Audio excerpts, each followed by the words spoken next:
Como elaborar e implantar o manual de boas práticas em um restaurante ou uma UAM? Quais são os POPs necessários? Se você não me conhece, eu sou Lígia Abreu, nutricionista, e estou sempre por aqui trazendo conteúdos de boas práticas e gestão de serviços de alimentação. Ficou interessado nesse assunto? Então fica comigo nesse vídeo. Já curte, se inscreve e ativa o sininho das notificações para receber mais conteúdos como esse. Então aqui, como vocês podem ver, eu estou com um roteiro de elaboração de manual de boas práticas e POPs para vocês. Mas antes de falar desse roteiro aqui, eu só preciso revisar os dois conceitos de manual e de POPs. O manual de boas práticas, ele é um documento que descreve toda a realidade de um serviço de alimentação, desde a sua estrutura física, o seu corpo de funcionários, toda a documentação que é relacionada à parte de controle de qualidade higiênico-sanitária, né? E os POPs. Aí, os POPs, o que são esses POPs? São os procedimentos operacionais padrão ou procedimentos operacionais padronizados. São nada mais do que os documentos ou ferramentas que a gente descreve o passo a passo de como realizar os processos de higienização, de manutenção ou de capacitação, tá? E aí, o conjunto de POPs, ele fica inserido dentro do manual, que, por sua vez, tem outras informações além dos POPs, né? Tem todo o restante da descrição desse serviço de alimentação. Esse manual de boas práticas, ele precisa ser um manual que ele é ajustado conforme a realidade do serviço de alimentação. Então, ele não pode ser igual ao manual de um outro local, tá? Mesmo que seja, por exemplo, uma cadeia de restaurantes onde você tem várias filiais, né? Não pode, cada restaurante tem o seu manual individualizado, ok? Então, aqui nesse roteiro, ele serve como um norte para você entender quais são as informações obrigatórias que precisam ter no documento. E aí você vai inserindo as informações conforme esses tópicos que são obrigatórios. Aqui, começando, a gente precisa ter um cabeçalho com o nome da empresa, o logotipo, a data que esse manual foi elaborado ou quando ele foi revisado, tá? Uma capa. Nessa capa você põe as referências que você utilizou da legislação, deixa claro que esse documento é um documento que é adequado à realidade da empresa, que ele não é uma cópia de outro lugar, tá? Tem o campo da assinatura, dos responsáveis técnicos, de quem elaborou o manual, quem aprovou, tá? Tem o campo do sumário, onde você vai referenciar as páginas, né, onde estão cada assunto que você abordou ao longo do manual. Isso aqui facilita muito no seu dia a dia e facilita muito no momento de uma auditoria ou de uma visita da vigilância ou questionamento por parte de algum cliente, tá?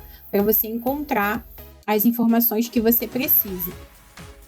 Aí no corpo do documento, eu simplesmente, né, transcrevi o que está lá no sumário e coloquei as observações de como você vai escrever, como você vai inserir as informações em cada campo, né?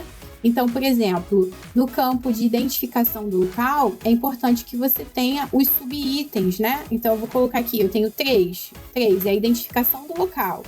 Aí eu vou colocar aqui, por exemplo, 3.1, 3.1 vai ser o nome da empresa, tá?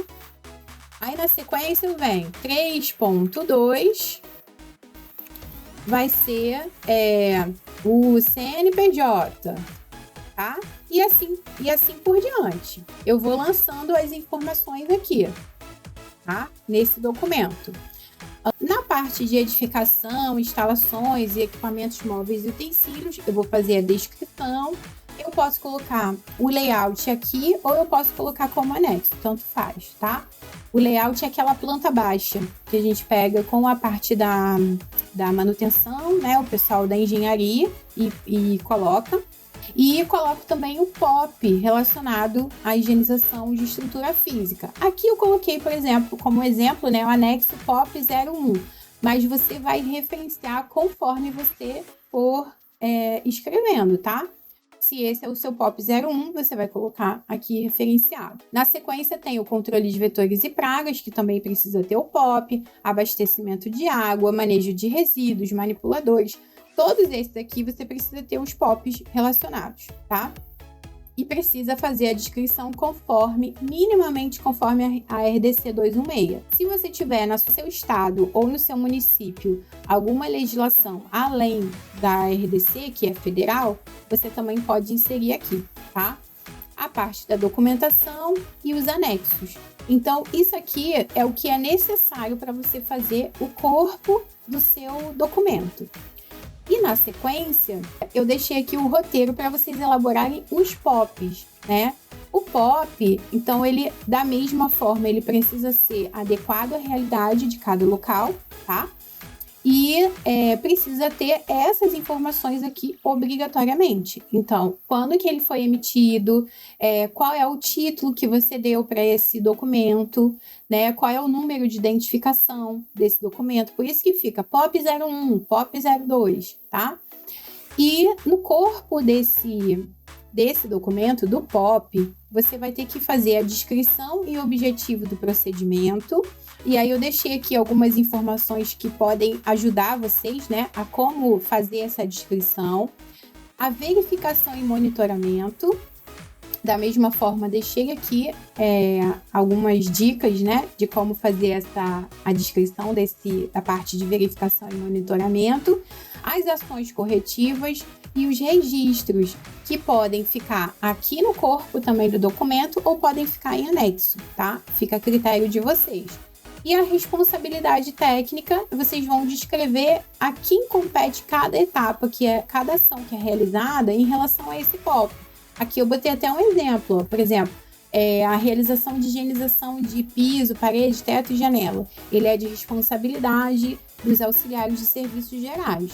Então, por que eu estou falando do POP de higienização de estrutura física? Se eu chegar lá no POP de higiene pessoal, por exemplo, né? Quando chegar lá, eu vou ter outras descrições de responsabilidade técnica, tá? Bom, esse foi o nosso roteiro de elaboração para o Manual de Boas Práticas e POPs que eu trouxe para vocês, né? Na descrição do vídeo tem o link para vocês poderem baixar esse documento, tá? E tem outros produtos recomendados de profissionais, caso vocês precisem de um material mais completo relacionado a partir de boas práticas, tá bom? Espero que você tenha gostado desse vídeo. Se você quer mais conteúdos como esse, deixa nos comentários. E até a próxima!